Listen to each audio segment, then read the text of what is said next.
Halo, saya Rosita Suwardi Wibawa.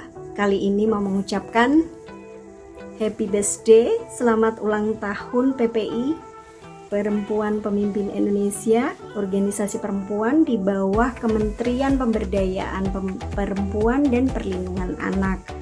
Di sana saya dengan teman-teman perempuan di seluruh Indonesia dari Sabang sampai Merauke berupaya untuk memberikan kontribusi yang baik untuk negeri ini, khususnya bagi para perempuan dan anak-anak di Indonesia. Kali ini saya untuk kontribusi yang saya pikir penting untuk sebuah ketahanan keluarga, saya memikirkan salah satu mekanisme, yaitu adanya Pacta Sunt Servanda. Pacta Sunt Servanda adalah perjanjian yang dianggap sebagai undang-undang bagi para pihak yang membuatnya. Nah, teman-teman sudah tahu mengenai perjanjian perkawinan. Di dalam Undang-Undang Perkawinan dikenal harta gonogini, terus kemudian bahwa di KUH Perdata pasal 119 itu diatur mengenai kebendaan di antara suami istri, dan suami istri bisa membuat satu perjanjian pengikatan di mana hartanya bisa terpisah. Nah, di situ di tahun 2015 itu ada putusan Mahkamah Konstitusi yang memberikan keputusan penting bagi perkembangan perjanjian perkawinan. Jadi di situ yang tadinya perjanjian perkawinan itu hanya dilakukan sebelum tahun 2015 itu hanya bisa dilakukan oleh suami istri sebelum menikah.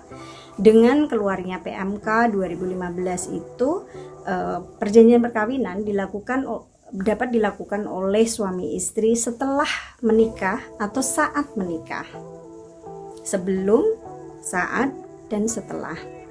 Nah, urgensinya apa?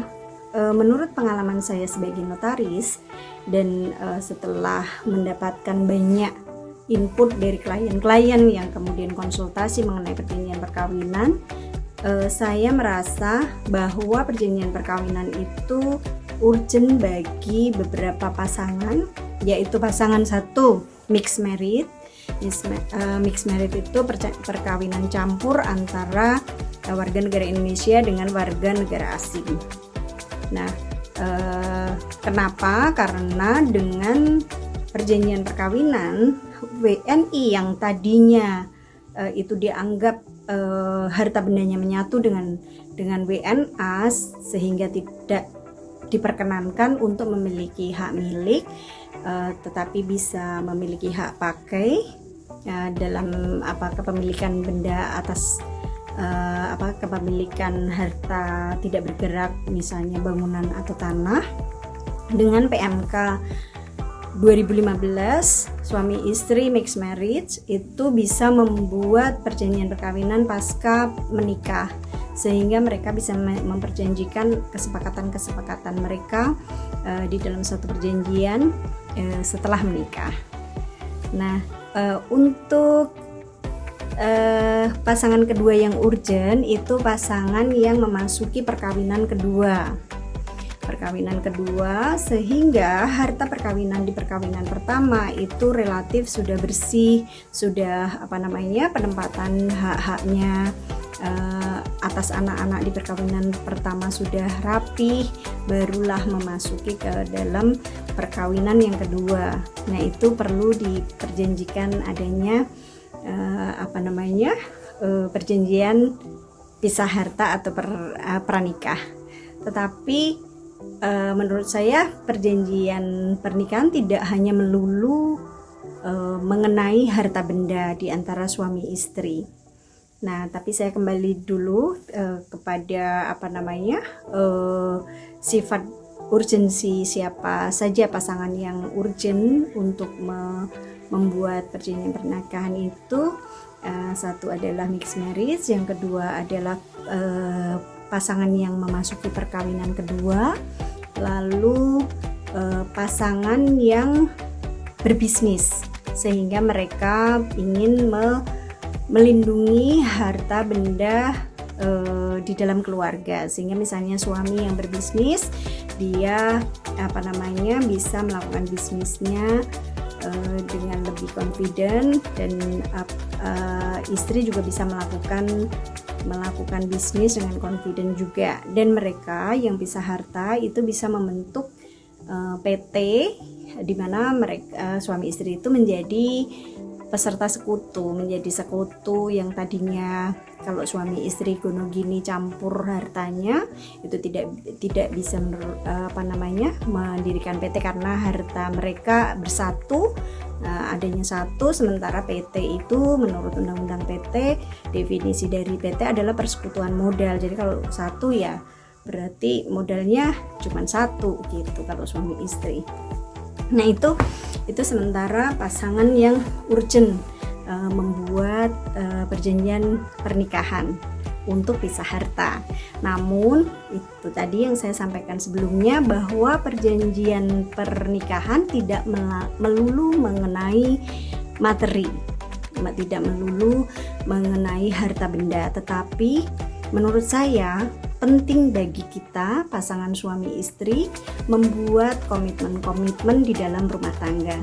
Jadi kalau bagi pasangan yang sudah berpengalaman menikah, saat mengenal suami atau istri kita, kemudian berjalan bersama dalam suatu lembaga perkawinan, kita mengenali suami atau istri kita menjadi sosok yang berubah. Jadi karena kita setiap hari bersama dia, terus kemudian menemukan hal-hal baru pada suami atau istri kita, kemudian kita juga berubah, suami atau istri kita juga berubah, sehingga seringkali terjadi ketidaksepakatan. Nah, oleh karena itu peran dari perjanjian pernikahan ini menurut saya penting, di mana perjanjian akan dibuat oleh pasangan suami istri ini berlaku sebagai undang-undang bagi suami istri ini. Jadi ini adalah rekomendasi yang saya pikirkan sebagai suatu solusi bagi para suami istri, pasangan suami istri untuk menjaga keutuhan rumah tangga dan ketahanan keluarga, sehingga ketika ada perbedaan-perbedaan yang muncul di dalam lembaga perkawinan, suami istri bisa write down atau menuliskan keinginannya masing-masing, kebutuhannya masing-masing, suami pengen apa, istri pengen apa, kemudian menuliskannya, kemudian menyepakatinya di dalam perjanjian perkawinan, di mana perjanjian perkawinan itu akan berlaku sebagai undang-undang bagi suami istri tersebut.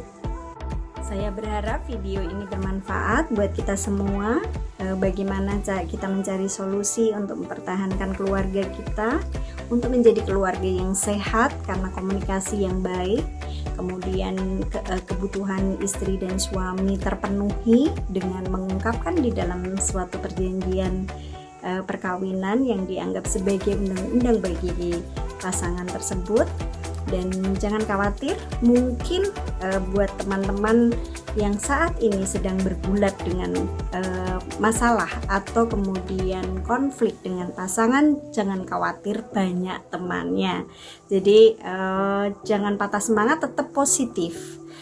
Kita sampaikan ke pasangan kita maunya kita, pasangan kita maunya apa, suami mau apa, istri mau apa, tuangkan dalam tulisan, kemudian buat suatu perjanjian. Kalau perlu minta bantuan profesional untuk menjadi mediator, kemudian disepakati bersama dan dipegang bersama sebagai komitmen bersama, sebagai undang-undang di dalam perjanjian perkawinan.